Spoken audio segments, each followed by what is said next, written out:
que tous ceux qui étaient présents à ce meeting puissent le jour J aller au vote, voter, choisir leur candidat, permettre justement au MRC d'avoir donc une assise véritablement politique en ayant au sein des, si vous voulez, des institutions politiques délibérantes et des élus et des maires et des députés, pourquoi pas des sénateurs.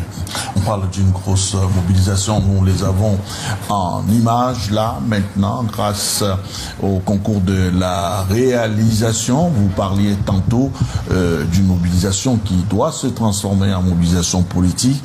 En clair, une manière de dire que c'est ceux qui sont mobilisés du côté de Paris doivent effectivement être inscrits sur les listes électorales et pouvoir voter le moment venu. L'image là, il y a du beau monde de ce côté-là.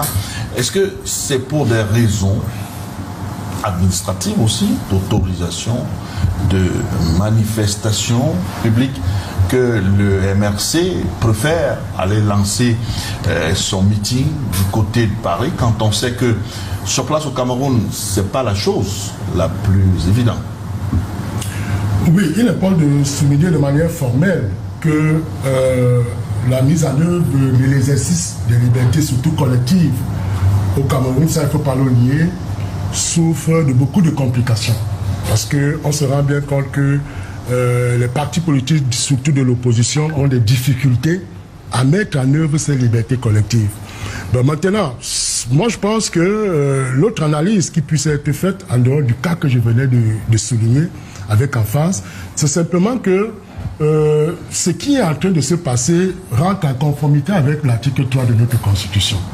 Les partis et formations politiques concourent à l'expression du suffrage dans le respect des principes démocratiques, de la souveraineté et de l'unité nationale, et leurs activités doivent être conformes à la loi. Alors, quand je cite dans cette disposition pertinente de la Constitution, elle me renvoie tout droit aux missions d'une formation politique ou d'un parti politique, c'est-à-dire la mission gouvernementale, c'est tous les partis politiques qui aspirent à gouverner.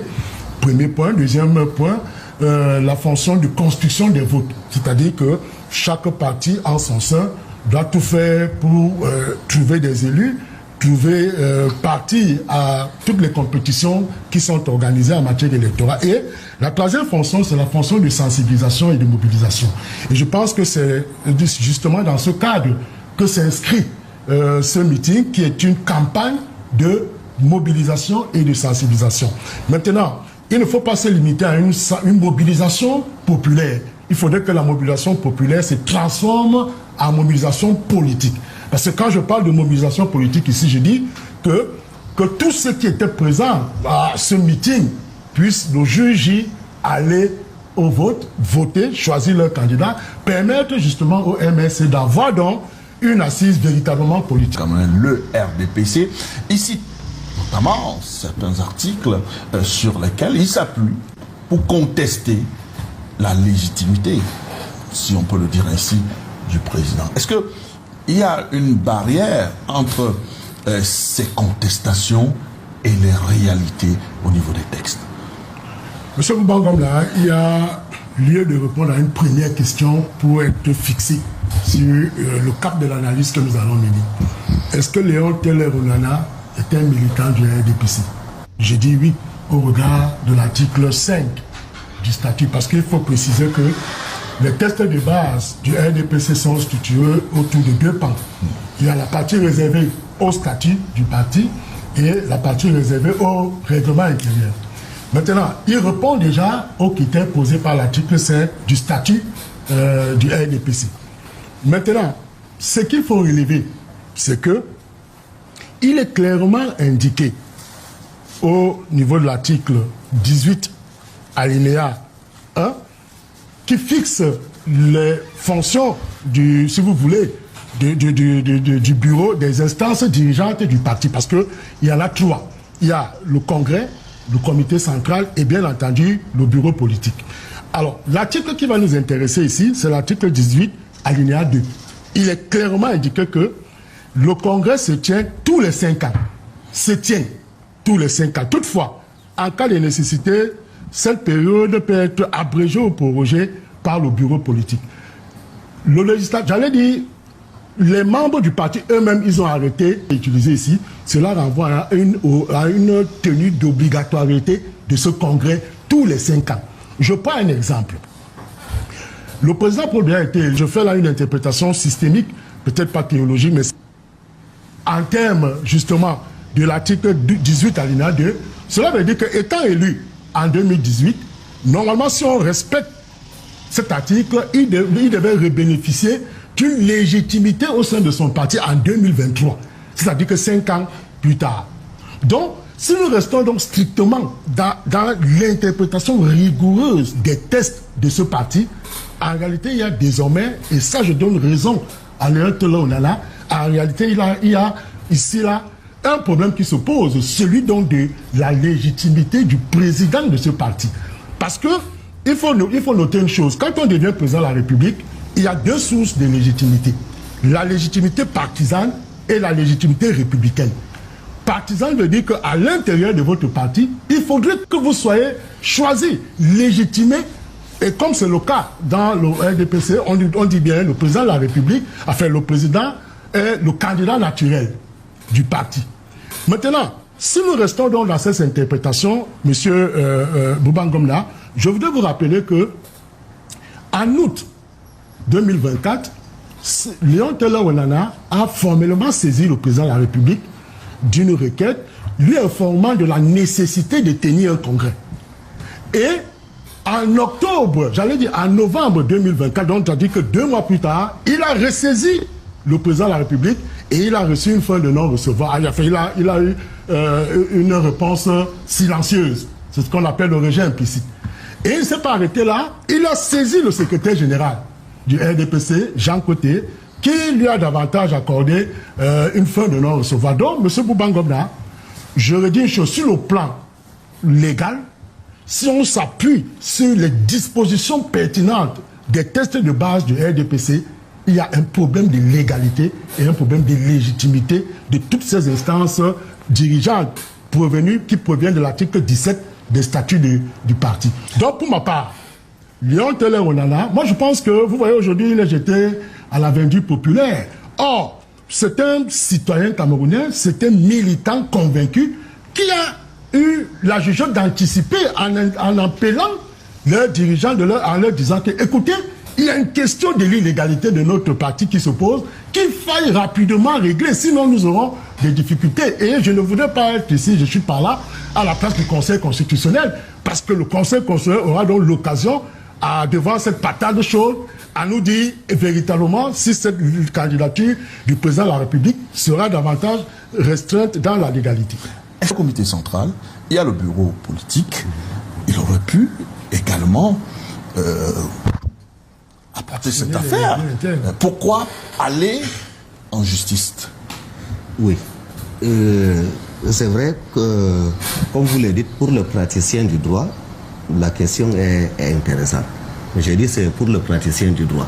Parce que moi, évidemment, ce qui se passe dans la maison du RDPC, ça ne m'intéresse pas trop.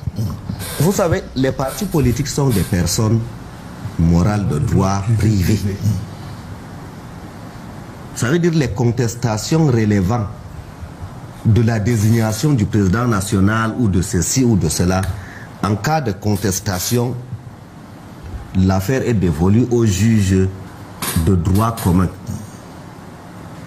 Donc, et quand on saisit un juge, il y a trois conditions essentielles. On parle de la capacité. Bon, la qualité. Pour Tellier, je crois qu'il a 21 ans, ça ne pose aucun problème. Et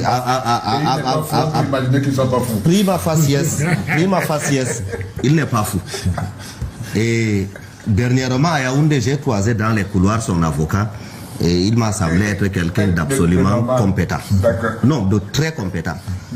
Alors, maintenant, il y a la qualité et l'intérêt. Est-ce que Tellier est militant du RDPC? Oui. Le dernier congrès a eu lieu en 2011. Oui. Et lors de ce congrès, on a eu à élire des membres du comité central et du bureau politique. Et le président national du RDPC a eu à nommer un certain nombre de personnes au comité central et au bureau politique, ainsi que la loi le lui permet. Où voulez-vous en Mais venir? sauf que le mandat, que ça soit nommé ou électif, c'est pour une durée de 5 ans.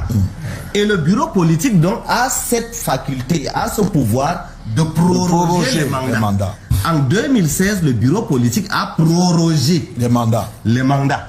Il s'ensuit donc que cette prorogation qui a pris effet en 2016 a pris fin en 2021. De facto donc, d'un point de vue strictement juridique, leur mandat est caduc. Il s'ensuit que dès lors que vous avez la carte de membre du RDPC, que vous soyez cadre ou vous soyez simple militant, vous avez le droit de saisir un juge de droit commun. Et la démarche de Tellier a été donc de saisir le juge de l'urgence et du provisoire pour qu'on nomme un administrateur ad hoc. Nous avons dit que le RDPC c'est une personne de droit privé.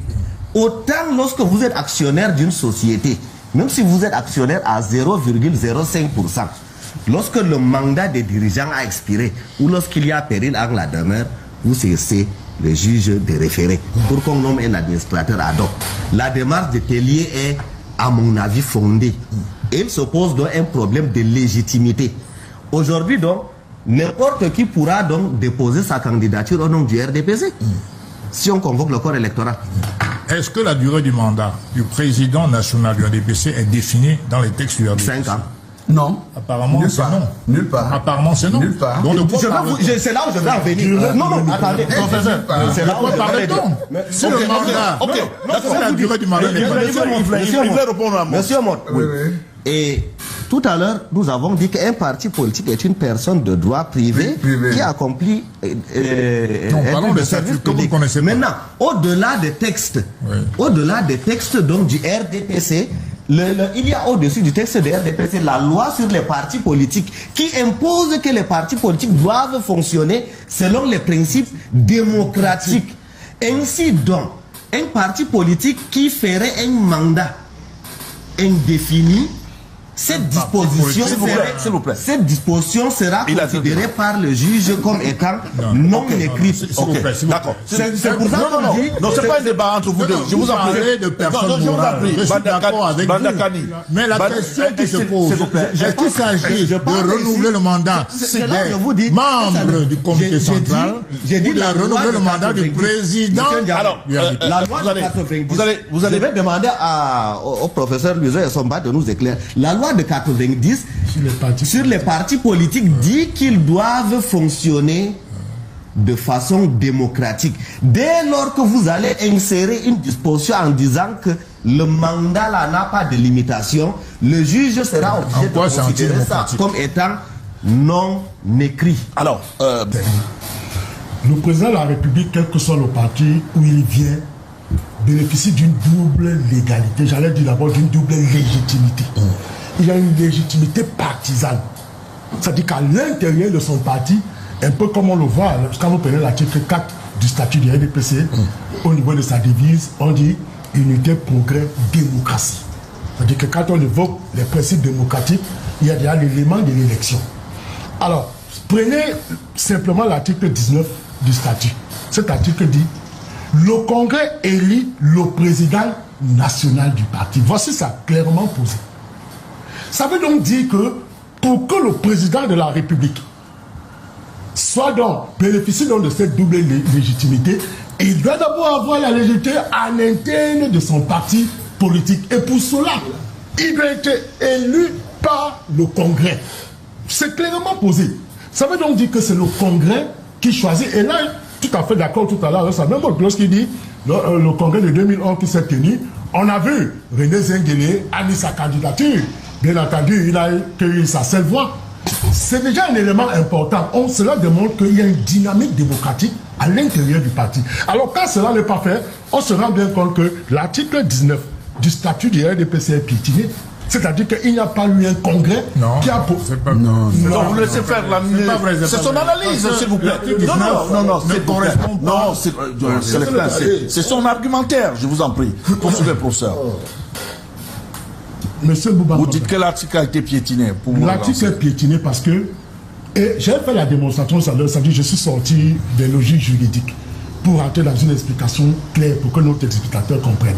Si on applique les tests de base, c'est-à-dire le statut du RDPC, le président de la République ayant été élu en 2018, si nous restons dans la logique des 5 ans, c'est-à-dire sans nécessité de prorogation, cela veut dire qu'en 2023, si on applique 5 ans, on devait organiser un congrès qui devait davantage le légitimer. C'est le principe de l'article 19. Donc, si j'interprète de manière la plus froide cet article, on se rend bien compte que Onanadon pose un problème de fond. C'est celui du respect de l'article 19 du statut du RDPC. Et donc il n'y a pas eu prorogation. Donc, bien sûr, ça veut dire que quand il évoque, je dis, on se met en dehors de l'idée de prorogation. Quand on veut rester strictement dans l'analyse de l'article 19, on se rend bien évidemment que le président de la République le devient parce que d'abord, il a une assise politique partisane avant de bénéficier d'une assise politique légale ou républicaine. Et quand on interprète dans cet article 19, Léon Tellin, on en a raison. Parce qu'il dit, j'ai suscité, ça même on a démontré qu'il ne peut pas le saisir. Non. Si déjà un citoyen peut saisir le président, à plus fort le Non, on parle du président national. On parle du président national du parti. Il est militant de ce parti. C'est 2 tiers. 2 tiers de membres. Là, ce sont les logiques qui restent cantonnées dans le test. Mais je vous dis que de manière donc informelle, il a saisi le chef de l'État, qui est le président national du parti. Je l'ai démontré dans les 2 saisines. Et il a reçu des réponses implicites négatives. Il a donc actionné maintenant la voie judiciaire. Et comme l'a ainsi bien expliqué, chef, les partis politiques sont des associations privées. Lorsque vous avez achevé toutes les voies de recours internes, vous avez donc la possibilité de vous ouvrir sur le juge de droit commun. Et c'est ce qu'il a suivi. Alors, c'est ça, Djamène. Alors, jusqu'aujourd'hui, nous disons, nous avons boycotté les élections de 2020, nous l'assumons et nous en sommes fiers. Et lorsque notre président national s'est tenu devant les journalistes, il a dit, nous sommes conscients qu'en boycottant, dans les conditions actuelles, nous n'irons pas aux élections. À l'époque, N'Djamène était encore notre militant. La loi n'a pas changé, non Hein? La loi n'a pas changé. C'est là où je veux que les Camerounais comprennent. À cet instant, vu que nous avions boycotté, nous n'étions pas représentés. Mais avec le temps, des élus d'autres partis politiques, en voyant que le boycott nous a plutôt renforcé notre assise populaire, sont venus nous rejoindre. À partir du moment où ils nous ont rejoints, nous... vous savez... Laissez-le, c'est son argumentaire. Monsieur N'Djamène, j'ai ici c'est son argumentaire. Un article du Juridis Periodis, un article scientifique rédigé par les professeurs Kampe et Mwange Kobila. Ça fourmille de beaucoup d'exemples. Quand vous le lirez, vous verrez qu'il parle de Emma Beto, des députés de l'UNDP qui sont passés à l'ANDP, de vos anciens camarades du SDF qui sont partis dans les RDPC. Terminez sur la question, ne répondez pas. Terminez sur... consacré, s'il vous plaît. Par le bureau de l'Assemblée. Si vous passez le temps à répondre aux invités, vous n'avez vraiment pas répondu à ma question. Monsieur N'Djamène, nous avons boycotté et aujourd'hui, des élus d'autres partis politiques ont admiré le travail que nous avons fait. Ils nous ont rejoints. Ce qui est amoral, par contre, monsieur Bandakani, vous voyez un parti politique qui s'en va aux élections, qui n'obtient aucun siège, mais par la vertu du président de la République, ils deviennent représentés au Sénat. C'est la loi? Oui. C'est la loi? Oui, c'est une loi profondément amorale. Ah non. Vous auriez dû dire que tel parti politique est allé aux élections, n'a eu aucun siège, mais par la volonté d'un homme, c'est-à-dire de M. Biya, il siège au Sénat. Alors, l'UPC et le MDR. D'une grosse mobilisation, nous les avons en images là, maintenant, grâce au concours de la réalisation. Vous parliez tantôt d'une mobilisation qui doit se transformer en mobilisation politique. En clair, une manière de dire que ceux qui sont mobilisés du côté de Paris doivent effectivement être inscrits sur les listes électorales et pouvoir voter le moment venu. Alors, Célestin N'Djamène, comment doit-on comprendre qu'une élection se tienne au Cameroun et qu'on aille plutôt du côté de l'Hexagone. Et quand on sait sur Elecam et au niveau des inscriptions des personnes inscrites sur les listes électorales, on n'a pas grand nombre d'électeurs du côté de la France ou bien de l'Europe précisément. Bon, cher Bouba, avant de répondre à cette question, permettez-moi de rendre un dernier hommage à mon ami Patrick Sapac. Je suis rentré de Berthois ce matin, j'étais à ses obsèques dans son village à Kanda, à 20 km de Berthois. Donc je voudrais profiter de cette émission pour dire à sa famille et à son épouse Josiane toute l'estime que j'ai pour elle et également à ses enfants que j'ai rencontrés hier à Berthois lors des obsèques. Et puis voilà, une fois que c'est dit, je vais répondre à votre question. Alors, vous savez que en général, il y a deux types d'hommes politiques. Il y a des hommes politiques idéalistes et d'autres qui sont pragmatiques. Le réalisme politique exige que l'homme politique regarde d'abord la finalité de ses actions. L'élection présidentielle se passera au Cameroun. 99% des électeurs inscrits se trouvent au Cameroun. Et Elecam aujourd'hui avait proclamé un chiffre de 7 848 000 inscrits. Donc même pas 8 millions. Même pas 8 millions. Donc 7 848 000 inscrits au Cameroun. Sur les 7 848 000 inscrits, il faut enlever 26 713 inscrits à l'étranger. Je n'ai pas dit en France, à l'étranger. Ça veut dire que sur les 5 continents, si on fait le calcul à division par 5, chaque continent aurait donc 5 000 inscrits. Maintenant, en Europe, puisqu'on parle de la France, il y a effectivement les principaux pays où résident les Camerounais. Il y a la France, on va dire l'Espagne, l'Allemagne, l'Italie et éventuellement la Suisse. Et l'Espagne aussi. Admettons que la France aujourd'hui compte environ 110 000 Camerounais. Je connais les chiffres, j'ai été président du Conseil camerounais à la diaspora pendant au moins 5 ans. Donc je suis ce chiffre assez régulièrement. Donc sur les 5 000 Camerounais d'Europe inscrits, n'est-ce pas, selon les chiffres de l'Elecam, eh bien attribuons, on va dire, 1000, voire même 2000 inscrits à la France. 2000 inscrits. Ça veut dire que les gens qui étaient au meeting, hier, sont à 98% des personnes qui ne sont pas inscrites dans les consulats et les ambassades. Pour une raison qu'on peut expliquer par ailleurs, c'est-à-dire qu'il faut, pour s'inscrire en France, par exemple, détenir une carte consulaire et une CNI. Une CNI. Il est évident que M. André Magnus Nkoumou, qui est ambassadeur du Cameroun en France, qui est de sensibilité quand même évidemment proche du pouvoir, va davantage se précipiter à inscrire les gens qui ont une obédience à RDPC. Donc il y a très peu d'inscrits en France. En France, très peu. Moins de 2000. Donnons-leur 2000.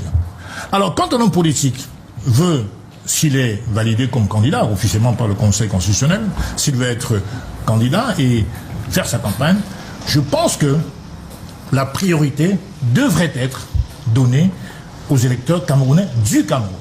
Je suis bien conscient que en diaspora, les gens sont électeurs, mais il faut aussi être un peu raisonnable et stratège. Il y a très peu d'inscrits, pour les raisons que j'ai évoquées tout à l'heure, à l'étranger, en particulier en France. Alors d'où vient-il que M. Kanto, de manière assez récurrente, adore faire ses meetings en France? Il en a le droit, bien sûr. Mais en termes de calcul de suffrage, il est évident qu'il cherche davantage autre chose que de faire campagne. Alors est-ce que c'est un message qu'il veut transmettre à la France? Parce que moi je suis fier et jaloux de la souveraineté camerounaise. Jamais qu'il s'agisse de l'ONU, de la France, je ne pourrais accepter que ces gens viennent nous dire ce qu'on doit faire pour la conduite des affaires de notre pays. Or, le fait d'être en récurrence en France, notamment rassembler des foules qui ne servent strictement à rien, si ce n'est pour faire un one-man show, ne servent sur le plan électoral et politique strictement à rien du tout. Donc, ce n'est pas pour mettre en cause le droit de vote des Camerounais et des diasporas. Moi, j'ai milité pour ça. C'est grâce à moi et à mes amis que les Camerounais aujourd'hui à l'étranger peuvent voter. Le droit de vote, en 2009, nous l'avons revendiqué. Le président Biya était face à moi à Paris-Dauphine. Il nous a promis deux choses. Le droit de vote des Camerounais et des diasporas, en 2009, et ensuite la reconnaissance de la double nationalité. C'était devant moi. Et j'ai pris le micro Pour le premier, c'est acquis. Bon, maintenant, sur le plan opérationnel, ça traîne des pas. Il n'y a pas suffisamment de Camerounais inscrits à l'extérieur. Donc, que M. Kanto s'acoquine de la France, en espérant que la France pourrait envoyer un message politique au gouvernement camerounais, ou qu'il compte sur les organisations internationales pour faire pression sur le gouvernement camerounais, ce qu'il n'a pas pu faire au Cameroun, il pense l'obtenir à l'extérieur. Moi, je dis, c'est navrant comme action politique. Donc, moi, je considère que c'est du tapage, c'est du spectacle. Ma campagne, si je suis candidat demain, je la ferai au Cameroun. Le fait d'exciter, de faire valoir les tracasseries administratives, les préfectures qui refusent des meetings, ça, ce n'est pas digne d'un homme politique. De faire la fuite en avant, aller à l'extérieur, faire des meetings, vous apporte quoi? Ça ne résoudra pas le problème au Cameroun. Donc moi, je continue à dire que le terrain d'élection, c'est le Cameroun, et c'est au Cameroun qu'on doit faire campagne, même si on ne néglige pas l'aspect extérieur, puisqu'il y a quand même les électeurs, mais en très petite quantité. La priorité devrait donc être donnée aux électeurs du Cameroun. Alors, Bandakani, en début, Maître Tchèque Ali, qui est du MRC, nous a donné 3 raisons pour lesquelles le MRC a préféré procéder à ce lancement du côté de Paris. Il parle des raisons idéologiques. Il a parlé aussi des régions logistiques. Il termine par les questions de gratitude également envers les militants du MRC qui, d'une manière comme d'une autre, ont apporté une aide, une assistante permanente, bien sûr, au MRC pendant les moments difficiles. Est-ce que ces éléments évoqués par Maître Tchèque Ali peuvent tenir la route ou justifier les raisons pour lesquelles le MRC a préféré procéder au lancement de sa campagne du côté de Paris? Par respect pour monsieur, pour Maître Tchèque, je vais laisser ses arguments pour lui. Je vais prendre les arguments de son chef. M. Kanto nous a dit hier que si on autorisait les meetings au Cameroun, il mobiliserait 20 fois ce qu'il a fait à Paris. Je préfère prendre l'argument du patron du parti que d'embêter mon frère qui me fait l'honneur d'être avec moi sur le plateau ce dimanche, que de l'embêter sur ses arguments.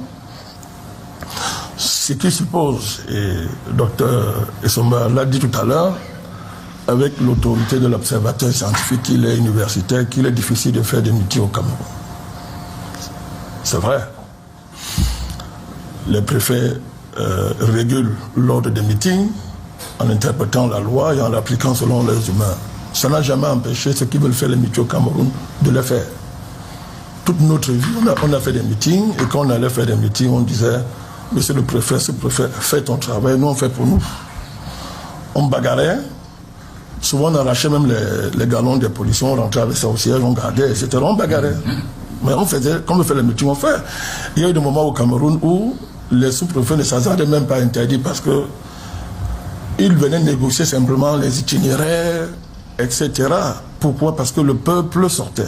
Les meetings sont faits, l'homme politique convoque des meetings, mais s'il n'y a pas les populations, vos meetings ne servent à rien. Donc en fait, les meetings sont le fait d'un peuple mobilisé, des populations mobilisées. Donc ce n'est pas le sous-préfet. Le sous-préfet ne peut pas interdire les meetings quand les populations veulent faire un meeting. Ça, c'est ce que je voulais dire. Mais maintenant, le docteur Essomba a raison de dire que le sous-préfet et les autorités administratives appliquent la loi en fonction de l'interprétation qu'ils font de la loi. Ça, c'est pour s'amuser un peu. Mais alors, allons dans le fond des choses maintenant. Je voulais rappeler que M. Kanto, quand il était au gouvernement, on interdisait les manifestations dans ce pays. Pendant les 7 années qu'il a passé au gouvernement, on interdisait les manifestations. Qu'est-ce qu'il disait? Est-il normal d'interdire les manifestations quand on est ministre et quand on devient opposant?